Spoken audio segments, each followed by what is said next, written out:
I had not meant to give him the coin. That is the first thing worth saying, before this story turns into something it was not at the start.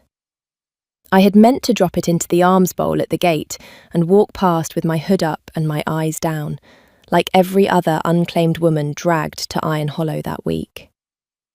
The bowl was overflowing.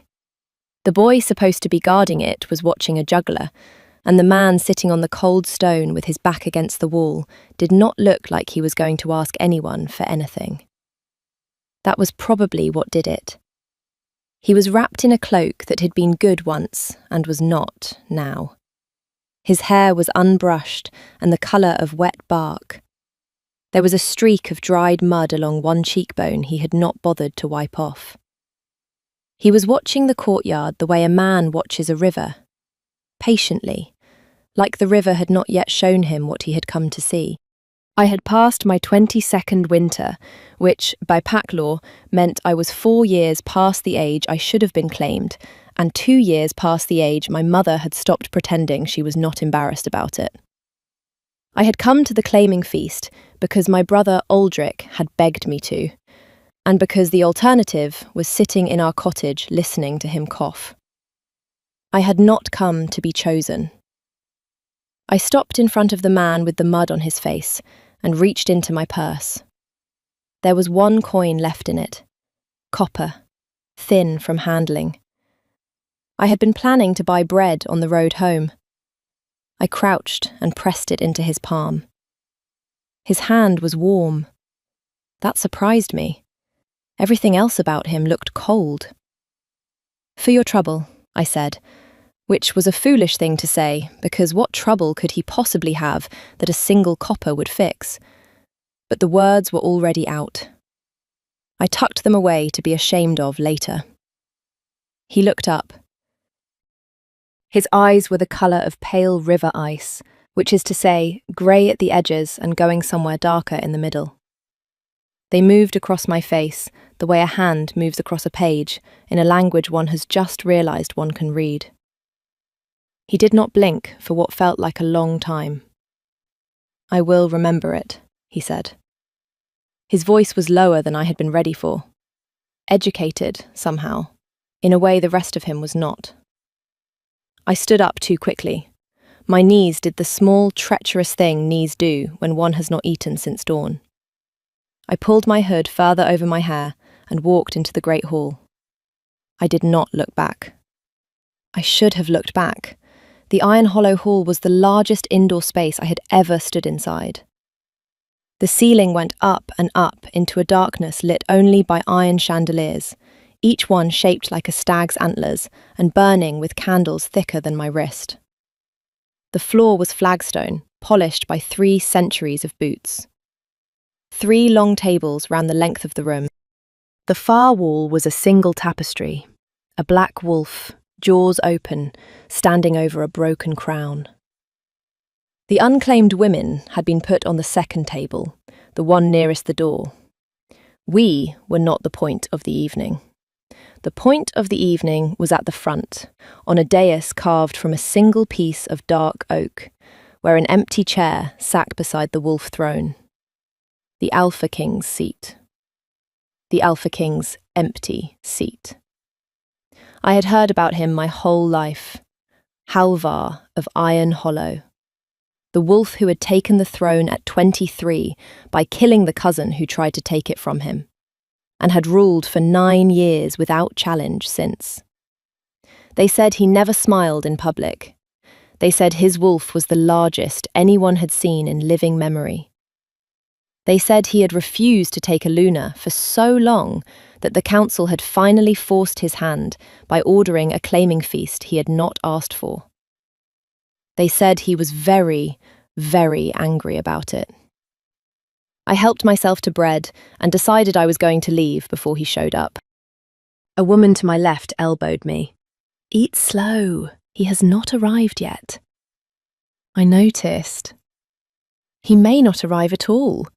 They say he has refused 3 feasts already. Lucky him. She laughed, a small, startled laugh, like she had not expected to be amused tonight. "You do not want to be chosen?" "I want to go home before the snow," I said, which was true and also incomplete.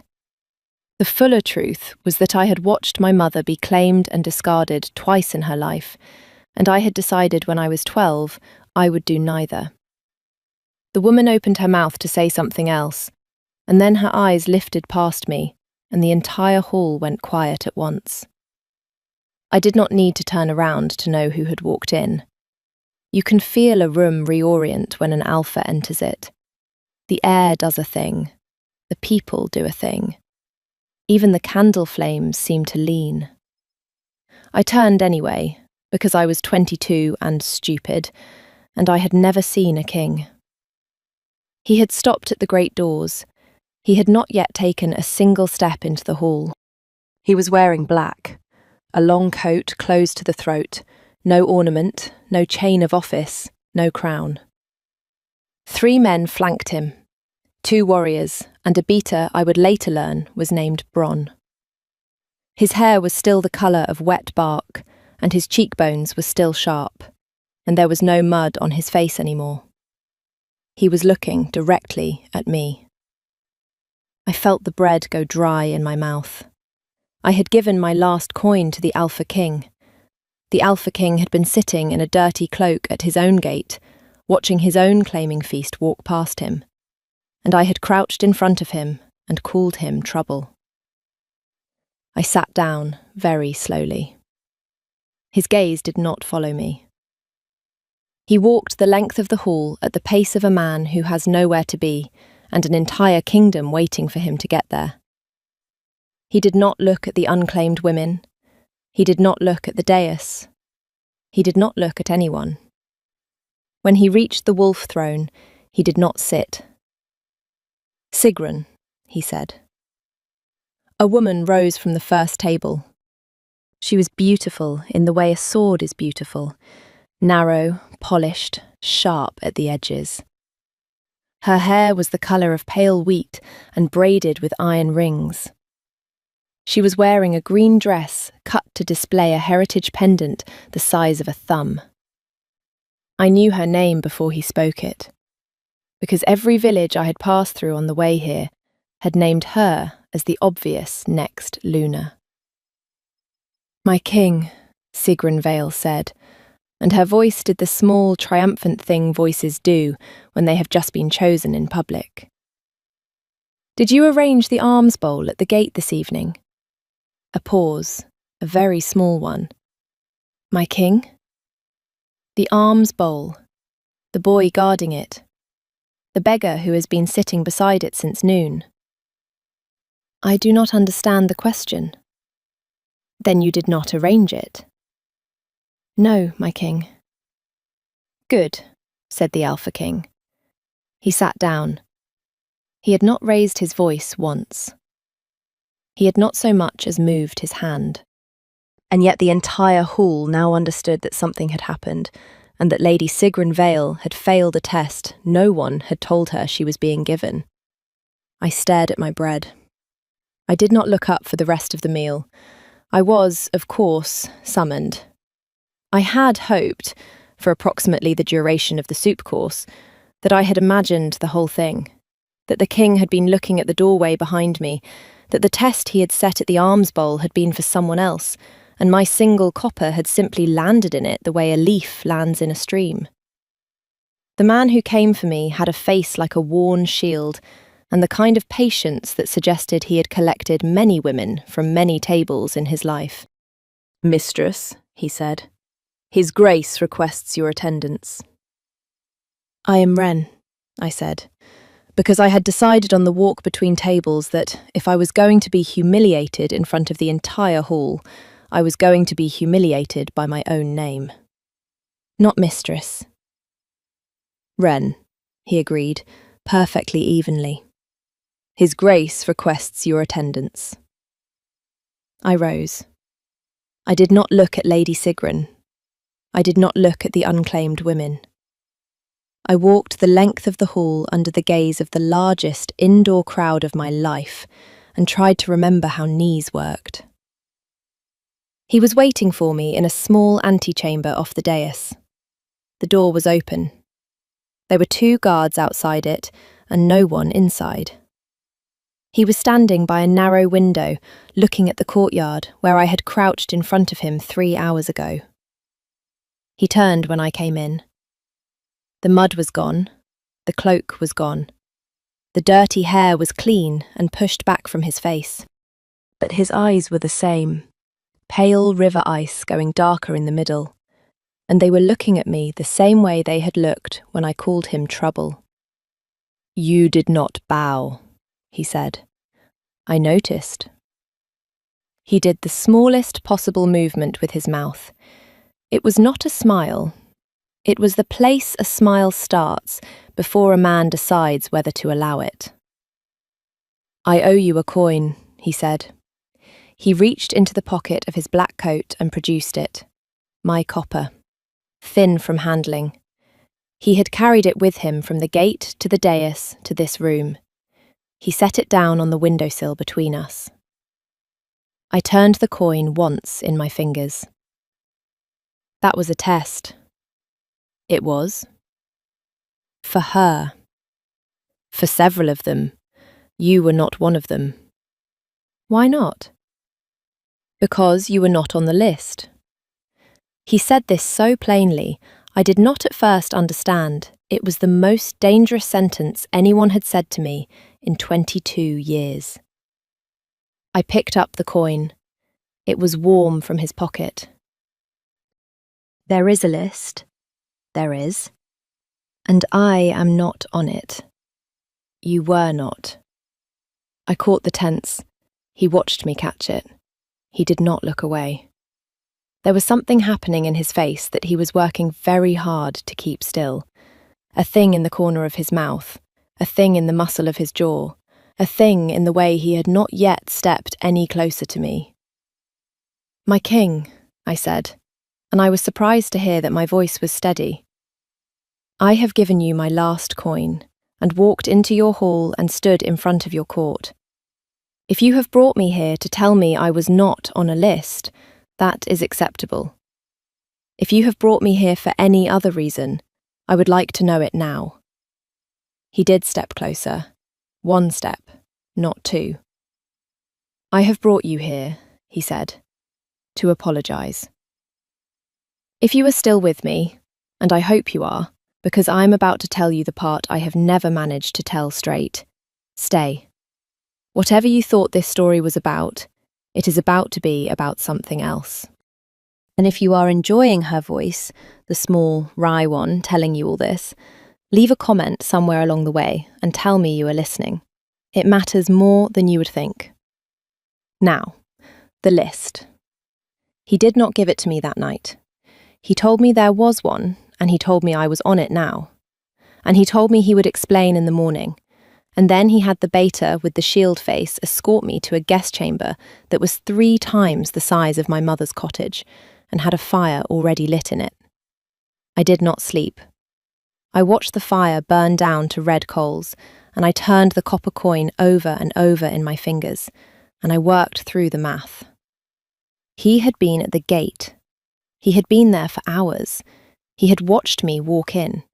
He had known my name when I gave it to the man with the shield face. He had not asked Bron to find out who the woman in the green hood was. He had known. By the time the candles guttered, I had assembled most of it. The pieces I had not assembled, he gave me himself the next morning, in the library. The library at Iron Hollow is not what one expects from a wolf king. It is the warmest room in the fortress. The walls are honey-coloured oak. The floor is layered with furs. 3 of the windows look east, so the morning sun pours in and lands on a long reading table in the middle of the room, where someone, Halvar as it turned out, had laid out a single piece of paper for me. It was a list of names, 46 of them, in a clean scribe's hand. Every name except one had been crossed out. Some had been crossed out cleanly.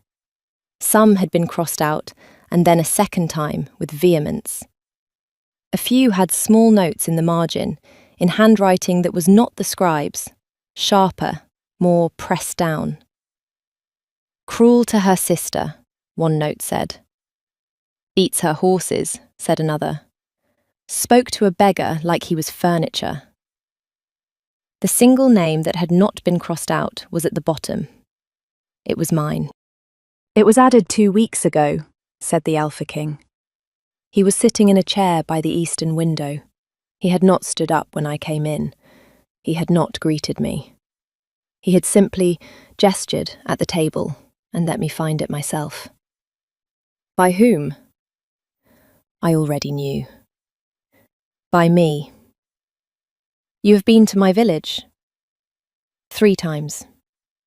I sat down because my knees had done the treacherous thing again. The council ordered the feast, he said after a moment. They have been ordering it for 2 years. I have been refusing. This summer they sent me a list.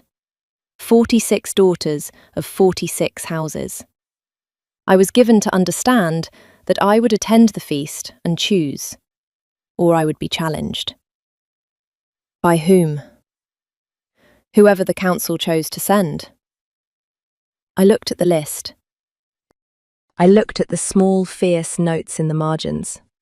Cruel to her sister. Beats her horses. Spoke to a beggar like he was furniture. You went to 46 villages. 43. 3 of them I had already met. And you crossed off every name. Yes.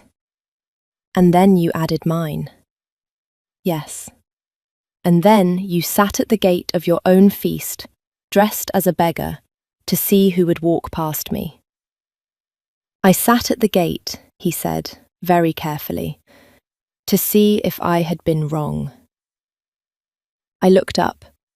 He was not looking at me. He was looking at the eastern window. His hand was on the arm of the chair and his fingers were very still. Wrong how? Wrong about you. I waited. He did not finish. I have learned since that this is the thing about Halvar. When something costs him, he goes quieter, not louder. The bigger the admission, the smaller the voice. If you wait long enough, he will tell you the rest.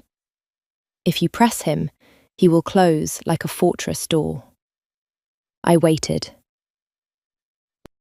My wolf, he said eventually, still not looking at me. Decided in your father's barn 9 months ago. I was hunting boundary markers. You came out at dusk to feed a sick foal. I did not know your name. He did not care. He, my wolf. Your wolf decided what? He did look at me then, pale river ice, going darker in the middle.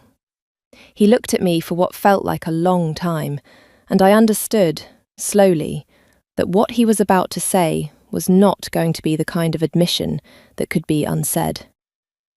That I was finished, he said, looking. I did not know what to do with my hands. I put them on the list, on either side of the only name that had not been crossed out, and I stared at the paper, because if I looked at him, I would do one of the things a person does in that moment, and I did not yet know which one. My hands found the edge of the table. My king. Halvar. Halvar. The library was very quiet. Outside, far below, I could hear someone training horses in the lower courtyard. A bell rang somewhere. A bird argued with another bird on the eastern sill. And you wanted to know, I said, whether you had been wrong. Yes. So you sat in your own gate in a dirty cloak. Yes. And I walked up to you and gave you a copper. You did. And called you trouble. You did that as well. There it was again. The smallest possible movement at the corner of his mouth. The thing he was working very hard to keep still. I picked up the list. I folded it in quarters. I did not give it back to him. I tucked it into the front of my dress, against my heart, because it was mine now. and because if a king was going to keep a copper from me for 3 hours, I was going to keep a list from him for the rest of my life. "All right," I said. He waited.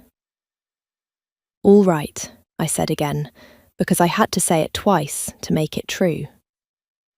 "I'm going to need a great deal more information than this, but not now." "Not now," he agreed. I left the library. I did not look back this time either. But for a different reason. Lady Sigrun Vale made her move on the 3rd day. She had not been sent home, which I learned later was a deliberate choice on Halvar's part. Sending her home publicly would have humiliated her house and started a small war. He had instead allowed her to remain at the feast under the assumption that her dignity required her to leave on her own. Sigrun's dignity, it turned out, was not the operative force in her decision-making. She came to me in the corridor outside the kitchens, where I had gone to find tea because I'd been awake for 3 nights running and was running out of patience with the dignity of being upstairs. She was wearing grey. She had braided iron rings through her hair again. She was not alone. 2 of her cousins were with her, and a man I did not recognise who was holding what looked like a writ. "Mistress Wren," she said. And the word mistress did the same work in her mouth that the word beggar had done in mine 3 days ago. "We have a matter of bloodlines to discuss." I set down my tea. "Pack law," she continued, "requires that any woman who stands before an alpha king at a claiming feast must be of confirmed pack lineage. Your village has no record of your father's pack. Your mother was claimed and rejected twice. We have prepared the forms." She gestured. The man with the writ produced it. "You will withdraw from the feast," she said, quietly. "You will leave Iron Hollow before nightfall, and you will not speak of having been here. The king will be informed that you became homesick. No one will suffer for it." It was an elegant trap, and she had clearly been planning it since the moment she watched me walk up the length of the hall. The forms were real. Pack law on lineage verification was real. Halvar himself could probably override it, but doing so publicly would suggest he was bending the law for a woman whose blood was, in fact, suspect. And Sigrun knew it. I looked at her for a moment. I had not slept. I was holding a cup of tea. I was 22 years old, and I had given my last coin to a king who had carried it in his pocket for 3 hours. And I was not, it turned out, in the mood. "Lady Sigrun," I said. "My mother was claimed and rejected twice because she chose poorly twice. That is not a lineage problem. That is a judgment problem. The judgment did not run in the family. I have made better choices than my mother, and I'm about to make another one now." I drank the rest of my tea. I set the cup down. I walked past her, around her cousins, past the man with the writ, and I went to find the Alpha King. He was in the lower courtyard, where someone had been training horses. He was watching a young mare being put through her paces by a thin boy who did not look old enough to ride her. He turned when he heard me coming. He saw my face. He did not ask what had happened. "Sigrun Vale," I said, "is in the kitchen corridor with a lineage writ and 2 cousins, attempting to have me legally withdrawn from the feast on the grounds that my pack ancestry cannot be verified. She has given me until nightfall." He looked at me for a long moment. "Did she?" he said, very softly. "She did." He turned to the beater who had appeared at his elbow without my noticing. "Bron, find the council clerk. I want the original writ Sigrun Vale signed when she accepted her own invitation to this feast. There is a clause on the 3rd page about good faith conduct. I want it read aloud at the evening meal. My king. And Bron, make sure Lady Sigrun is seated in the front row when it is read." Bron's worn shield face did something it had not done all week. It almost smiled. She tried once more. Of course she did. The night before the formal claiming ceremony, when half the feast had already left and the rest were preparing for the morning, there was a hunt. Pack hunts before a claiming are tradition. The alpha rides, the woman he intends to claim rides, the senior pack rides, and at some point during the dawn ride, the alpha takes the lead, and the woman rides up beside him, and the pack sees it and understands. I was not a rider. I had said so. Halvar had nodded and arranged for me to be given the gentlest mare in the stables, a soft-eyed grey called Ash, who had carried his sister before his sister died, which I learned later, but did not know that morning. The girth strap on Ash's saddle had been cut almost all the way through. I do not know whether the cut was meant to throw me, kill me, or simply humiliate me at the moment the king turned to ride beside me. I do not need to know.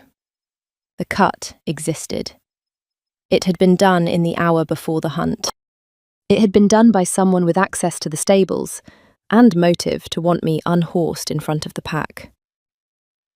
I felt the saddle give about half a mile from the gate. Ash was a kind mare. She did not bolt. She felt the wrongness of the weight and stopped, and the saddle slid sideways, and I came off her at a slow, strange angle and hit the frozen ground, hard enough to drive the air out of my lungs, and not, by the smallest grace, hard enough to break anything. The pack was perhaps 30 paces ahead. Halvar was at the front. I have replayed the next part of the morning more times than I can count. He did not turn his horse. He did not call out. He simply dismounted in a single motion that did not look human, and was at my side before the pack had finished registering that I had fallen. He did not touch me. He crouched in the frozen grass 3 paces away and looked at me with an expression I have not seen on his face before or since. Ren! I am fine. Ren! I am fine, Halvar.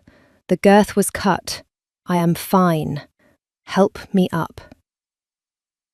He offered his hand. I took it. I stood. I brushed frost off my cloak with hands that were doing something close to shaking and refusing to admit it. The pack had reached us. Bronn was already crouched by Ash's saddle, examining the leather. He held up the strap. The cut was clean and deliberate, and not visible from above. Halvar looked at the strap. He looked at the pack. His eyes found Sigrun Vale, who had ridden out with her cousins and was at the back of the group, very pale. He did not speak. He simply turned and walked her horse forward and stood in front of her and said one sentence. You will be gone from Iron Hollow before this sun reaches its height. He did not wait for a reply. He came back to me. He looked at Ash, who was nuzzling my shoulder. He looked at me. He looked at the cut strap in Bronn's hand. And then he did the thing I have replayed most of all. He took off his own cloak, the heavy black one with the wolf pelt collar, and he put it around my shoulders. He did not say a word while he did it. He did not meet my eyes. He fastened the clasp at my throat with hands that were not entirely steady. And then he stepped back and waited for me to refuse it, because he had not asked. I did not refuse it. I rode the rest of the hunt with his cloak on my shoulders and my own folded across the saddle in front of me. The pack saw it. Every wolf in Iron Hollow understood, by the time we returned to the gate, what they had been watching. The formal claiming was the next evening, and there was nothing left for anyone to argue about. I will tell you about the claiming because it is the part you came for, but I will tell you the way it actually happened, which is shorter than the version the bards have started telling. The great hall was full. The wolf throne sat empty. Halvar stood in front of it, in black again, with a thin iron circlet on his head, which I had not seen him wear before, and which he had clearly put on for the occasion. The council was arranged in a semicircle. The unclaimed women, the ones who had stayed, sat in the second row. Lady Sigrun was not present. I walked the length of the hall on my own. I did not have a green dress with a heritage pendant. I had a deep grey wool gown the seamstresses had finished me that afternoon, and the copper coin sewn into a small pocket at the breast, where I had decided that morning it would stay forever. I stopped 3 paces from him. He looked at me. The thing in the corner of his mouth happened again. He did not try to hide it this time. He reached into the pocket of his coat and produced a copper coin. Not mine, a new one. He held it up so the court could see it. 3 days ago, said the Alpha King in the voice he used for proclamations, this woman walked through the gate of Iron Hollow and stopped in front of a man she believed to be a beggar. She gave him the last coin she had. She told him it was for his trouble. The hall was very quiet. I was that beggar, he said. I was sitting at my own gate, watching my own feast, deciding whether I had been right about her. I had been right about her. He looked at me. I have ruled Iron Hollow for 9 years. In that time, I have been offered every kind of currency a king is offered. Gold, pacts, heirs, loyalty, lineage. I have never, in those 9 years, been offered something for my trouble by someone who did not know who I was. He held up the new coin. This is the most valuable thing I own. I am giving it back to her tonight, in front of all of you, because I want every wolf in this hall to understand what I have chosen. Not the rank, not the bloodline. Her. He stepped forward. He placed the coin in my palm. His hand closed around mine for the length of a single breath. He let go. He bent, not far, just enough, and said something quiet against the top of my hair. I will not tell you what he said. That one I am keeping. But what I felt in the moment he said it was not what I had expected. It was not breathlessness. It was not surrender. It was the strangest, simplest thing. A door opening in a wall I had not known I had been leaning against my whole life. The wall came down. I stayed standing. The room did not. When I lifted my face, he kissed me once, briefly, in front of the entire pack, and the kiss was nothing I have words for, except that I understood, finally, why people sing about this. Not because of the kiss, because of the recognition. He had seen me when I thought I was invisible. He had been seen by me when he thought he was hiding. That was the whole story. 3 months later, I'm writing this in the library at Iron Hollow, with the eastern window's pouring sun across the table where the list once sat. The list is gone. I burned it the morning after the claiming, in the great half, and Halvar watched me do it and did not stop me. The 2 coins live in a small carved box on the mantel. We do not speak of them. We do not need to. Aldrich has been moved to the kitchens, where the cook has decided he is to be fattened up before the winter. His cough is better. He has discovered honey. Lady Sigrun Vale has been stripped of her seat on the council, and her family's holdings have been redeeded to a cousin who is, by every account, much kinder to her sister. She lives now in a small house in the north and writes letters of complaint that no one answers. Bronn has admitted, only to me, that he was rooting for me from the moment I called the king trouble. Halvar is... different is not the right word. He is the same man. The court still bows when he enters a room. The pack still falls quiet when he speaks. But the chair beside the wolf throne is no longer empty, and the library door is left open more often than not, and there is a copper coin in a carved box on a mantle that costs more than the kingdom. Last week he came in from the training yard, took one look at me sitting at the eastern window with this account in my lap, and asked what I was writing. "The truth," I said. "About what?" "About a man I once mistook for a beggar." He stood for a moment in the doorway, the late sun on his face, doing the smallest possible thing with the corner of his mouth. "Tell them I was not entirely sorry to be mistaken," he said. And then he closed the door behind him, gently, the way he closes all doors now, like there is something inside worth keeping safe. "So, tell me, did you see it coming? The first time he looked up from the cold stone and said he would remember? Or did he fool you the way he fooled me?" Leave a comment and let me know. And if her voice was the kind of voice you would spend another evening with, the moon and iron icon at the bottom of your screen is where you find her again. There is more where this came from. There is always more. I am Wren of Iron Hollow now. I will see you at the next fire.